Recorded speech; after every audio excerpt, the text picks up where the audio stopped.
1.1 के जो क्वेश्चन थे वो प्रीवियस लेक्चर में जो है वो कवर किए थे, उसका लिंक डिस्क्रिप्शन में दे दिया जाएगा। बिस्मिल्लाहिर्रहमानिर्रहीम, अस्सलामुअलैकुम स्टूडेंट्स। आज हम 1.2 सॉल्व करने जा रहे हैं। 1.2 का जो स्मार्ट सिलेबस है उसके मुताबिक इसका क्वेश्चन नंबर 1, क्वेश्चन नंबर 2 और क्वेश्चन नंबर 3 जो हैं ये फुल क्वेश्चंस जो हैं इनके आल पार्ट्स जो हैं वो इंक्लूडेड हैं सिलेबस के अंदर।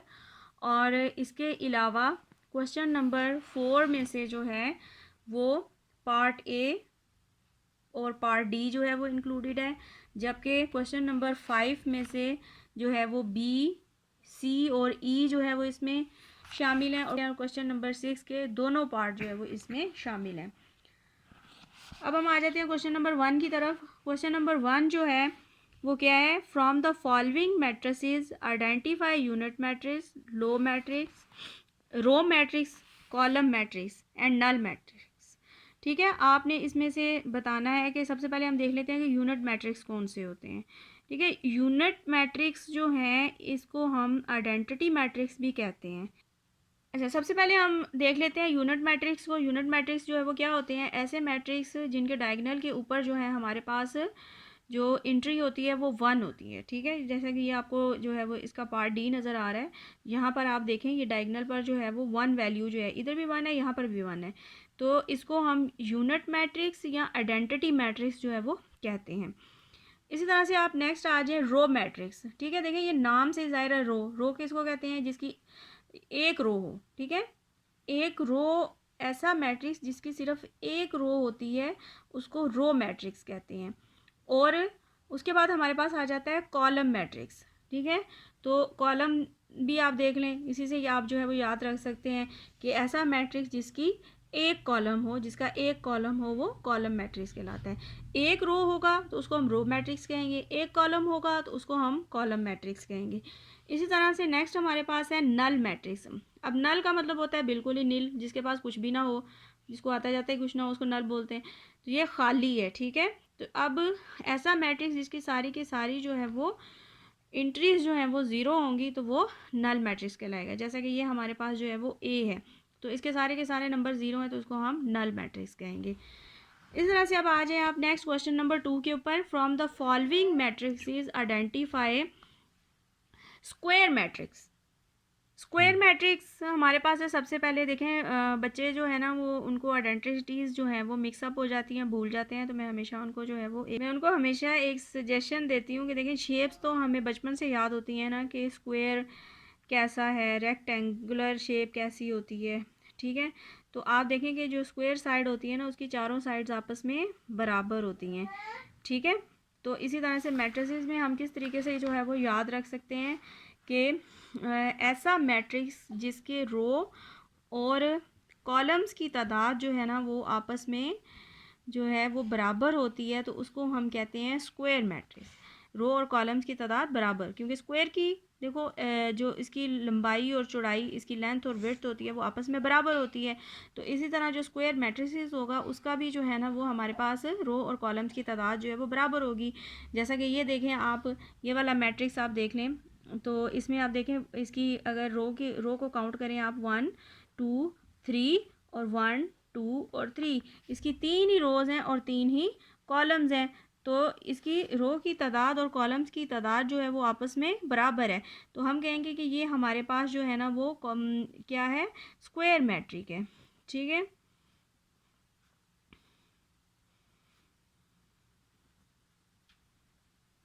ये स्क्वायर है।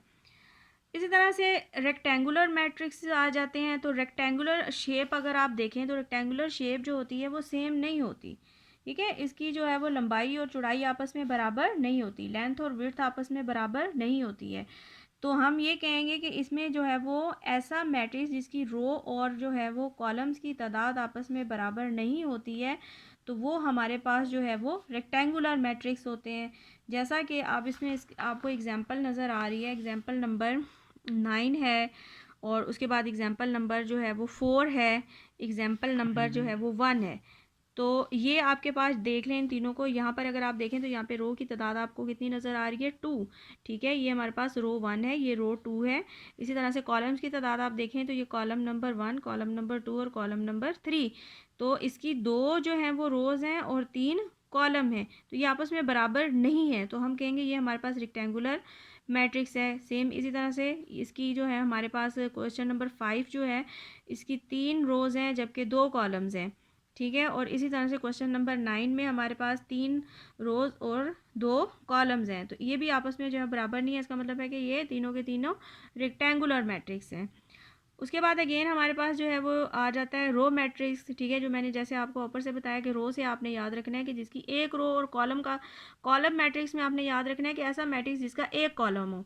ठीक है, तो ये जैसा कि आपको ये रो मैट्रिक्स नज़र आ रहा है, इसकी एग्जांपल है क्वेश्चन नंबर 6। तो इसकी एक ही रो है, तो ये हमारे पास जो है वो रो मैट्रिक्स है। और क्वेश्चन नंबर 2 में आप देखें इसका एक ही कॉलम है, तो ये कॉलम मैट्रिक्स है। इसी तरह अगेन हमारे पास आइडेंटिटी मैट्रिक्स आ जाता है, जिसको ऊपर उन्होंने यूनिट मैट्रिक्स भी कहा था। तो ये आइडेंटिटी मैट्रिक्स क्या है, जिसके डायगोनल के ऊपर जो है वो 1 वैल्यू हो, 1 एंट्री हो, 1 1, तो वो हमारे पास आइडेंटिटी या यूनिट मैट्रिक्स होते हैं। और इसी तरह से नल मैट्रिक्स क्या होते हैं, जिनकी तमाम की तमाम एंट्रियाँ 0 होती हैं, वो नल मैट्रिक्स होते हैं। जैसे क्वेश्चन नंबर 9 जो है ये नल मैट्रिक्स भी है और रेक्टेंगुलर मैट्रिक्स में भी आता है। इसी तरह से अब हम क्वेश्चन नंबर 3 है हमारे पास। इसमें हमने फाइंड करना है, आइडेंटिफाई करना है डायगोनल, स्केलर और यूनिट मैट्रिक्स। अच्छा बच्चों, आप पहले एक चीज़ देख लो कि हमारे पास 2 डायगोनल्स होते हैं। ठीक है, ये जो डायगोनल होता है ना, इसको हम मेजर डायगोनल कहते हैं, जबकि ये जो डायगोनल होता है इसको हम माइनर डायगोनल कहते हैं। तो ऐसा हर वो मैट्रिक्स जिसका माइनर डायगोनल के ऊपर जो है वो 0 एंट्रीज हों और मेजर डायगोनल के ऊपर जो है वो नॉन ज़ीरो एंट्रीज हों, तो वो डायगोनल मैट्रिक्स कहलाते हैं। और ये सारे के सारे डायगोनल मैट्रिक्स हैं। ठीक है, यहाँ पर हमें जो है वो माइनर में 0 एंट्रीज नज़र आ रही हैं, जबकि मेजर में जो है वो हमें कोई ना कोई एंट्री नज़र आ रही है, वैल्यू है मौजूद। लेकिन जब ये दोनों वैल्यूज़ जो हैं वो सेम हो जाती हैं, ठीक है, जैसे यहाँ पे आपको 4 और 4 नज़र आ रहा है, तो इसको हम स्केलर जो है वो मैट्रिक्स कहते हैं। और अगर इसी जगह पर 1 और 1 आ जाए तो वो आइडेंटिटी या यूनिट मैट्रिक्स हो जाता है। ठीक है, और इसके अलावा अगर ये वैल्यूज़ सेम नहीं होती तो फिर हम इसको डायगोनल कहते हैं। अगर हम इस क्वेश्चन को सॉल्व करें, क्वेश्चन नंबर ई को, ठीक है, तो यहाँ पर हमारे पास, चलिए इसको हम नीचे लिख लेते हैं, ये ई इज़ इक्वल टू 5 - 3 0 0 और 1 + 1। ठीक है, तो इसको आप देखें, अगर आप इसको सॉल्व करेंगे तो ऐसे कोई भी मैट्रिक्स जिनके बीच में हमें साइन नज़र आ रहे होते हैं, उनको हमने सॉल्व करना होता है पहले, और फिर बाद में उनको आइडेंटिफाई करना होता है कि ये कौन से मैट्रिक्स हैं। तो 5 में से हम 3 को माइनस करेंगे तो 2 आएगा, 0 0 और 2। तो ये देखें आप जो है वो यहाँ पे मेजर डायगोनल के ऊपर जो वैल्यू है वो सेम है, लेकिन ये अदर देन 1 है। ठीक है, 1 नहीं है, अगर 1 होता तो हम इसको आइडेंटिटी कहते, लेकिन ये अदर देन 1 वैल्यू है और दोनों सेम वैल्यूज़ हैं, तो हम कहेंगे ये हमारे पास जो है वो स्केलर वैल्यू है। ठीक है, या स्केलर मैट्रिक्स है। सबसे पहले हम लोग क्वेश्चन नंबर 4 का पार्ट ए सॉल्व करेंगे। क्वेश्चन हमें दिया हुआ है फाइंड नेगेटिव ऑफ मैट्रिसेस। ठीक है, यानी कि हमने इसका जो है वो नेगेटिव फाइंड करना है। तो इसका नेगेटिव किस तरीके से फाइंड करते हैं कि जस्ट हम लोगों ने इसके साइंस चेंज करने होते हैं। जो वैल्यू हमारे पास प्लस में होती है उसको हम माइनस कर देते हैं, और जो वैल्यू माइनस होती है उसको हम प्लस कर देते हैं। और ज़ीरो के साथ जो है वो हमारे पास कोई भी, हम उसके साथ साइन जो है वो नहीं लगाते। कुछ स्टूडेंट्स इस तरह से करते हैं कि ज़ीरो के साथ भी माइनस का साइन जो है वो लगा देते हैं। तो ये बात आप लोग याद रखिएगा कि ज़ीरो के साथ माइनस का साइन जो है वो नहीं आता। तो जस्ट इस तरीके से हमने इसका नेगेटिव जो है वो फाइंड करना होता है। इसी तरह से हमारे पास जो है वो क्वेश्चन नंबर 2 है, क्वेश्चन नंबर 5 है, का पार्ट बी है। ठीक है, क्वेश्चन नंबर 5 का पार्ट बी, इसका हमने क्या करना है, फाइंड द ट्रांसपोज। हमने इसका ट्रांसपोज जो है वो फाइंड करना है। तो ट्रांसपोज बेसिकली किस तरीके से फाइंड करते हैं कि ट्रांसपोज फाइंड करने के लिए जो है हम लोग इसकी रो को कॉलम में चेंज कर देते हैं और कॉलम को रो में चेंज कर देते हैं। ठीक है, क्या करते हैं, रो को कॉलम में चेंज कर देंगे। ये देखें, ये हमारे पास जो है वो एक पूरी एक रो है, इसको हम कॉलम की शक्ल में लिख देंगे 5 1 माइनस 6। तो ये हमारे पास जो है वो बी का ट्रांसपोज आ गया है। इस तरह से नेक्स्ट हम क्वेश्चन नंबर 6 के ऊपर चले जाते हैं। क्वेश्चन नंबर 6 का है, वो कह रहे हैं जी वेरीफाई करें आप कि ए ट्रांसपोज का transpose is equal to A, यानी कि हमने ए का ट्रांसपोज लेना है, अगेन उसी वैल्यू का ट्रांसपोज लेना है और उसका आंसर जो है वो इक्वल टू ए आना चाहिए। ठीक है, तो इसको हम सॉल्व कर लेते हैं। A transpose whole transpose is equal to A. तो सबसे पहले हम जो है वो ए का ट्रांसपोज लेंगे। ठीक है, लिख लेते हैं हम ए इज़ इक्वल टू 1 0 2 1। अब हम इसका ट्रांसपोज ले लेते हैं। ठीक है, ट्रांसपोज में अभी मैंने आपको ऊपर बताया कि जो रो होती है उसको हमने कॉलम में चेंज कर देना होता है। तो ये हमारे पास रो थी 1 2, इसको हमने कॉलम की शक्ल में लिख दिया 1 और 2। इसी तरह से सेकंड रो है, सेकंड रो को भी हम कॉलम की शक्ल में लिख देंगे 1 एंड 2। तो ये हमारे पास जो है वो ए का ट्रांसपोज आ गया। अब अगेन हमने क्या करना है कि ये जो हमारे पास अभी ए का ट्रांसपोज आया है, इसी का अगेन हमने ट्रांसपोज ले लेना है। ठीक है, तो ये हमारे पास है ए ट्रांसपोज इक्वल टू 1 2 0 1। तो हम इसका अगेन जो है वो ट्रांसपोज लेंगे, तो ये हमारे पास आ जाएगा, यानी कि ये रो है, इसको हमने अगेन कॉलम बना देना है 1 0, और ये रो 2 है, इसको हमने कॉलम बना देना है 2 और 1। तो ये देखें आप, ये वाली वैल्यू हमारे पास जो ए ट्रांसपोज होल ट्रांसपोज जो है हमारे पास आया है, और A is equal to this value, ये दोनों सेम है, यानी कि ये अगेन हमारे पास ए की वैल्यू आ गई है।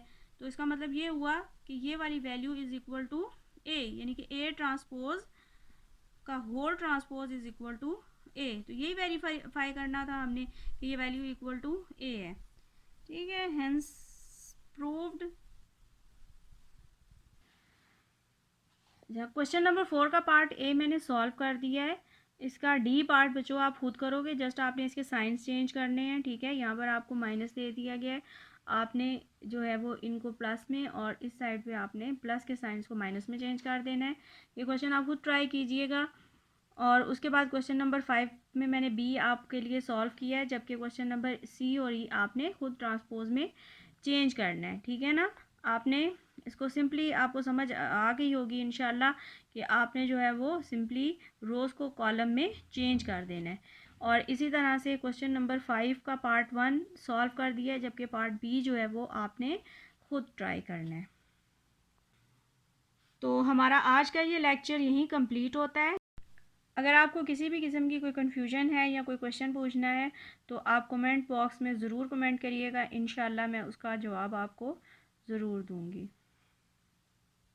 हमारे इस चैनल का ख्याल रखिएगा, सब्सक्राइब कीजिएगा, शेयर कीजिएगा, लाइक कीजिएगा, और इंशाल्लाह जो है वो मिलते हैं अगली वीडियो के साथ। अल्लाह हाफ़िज़।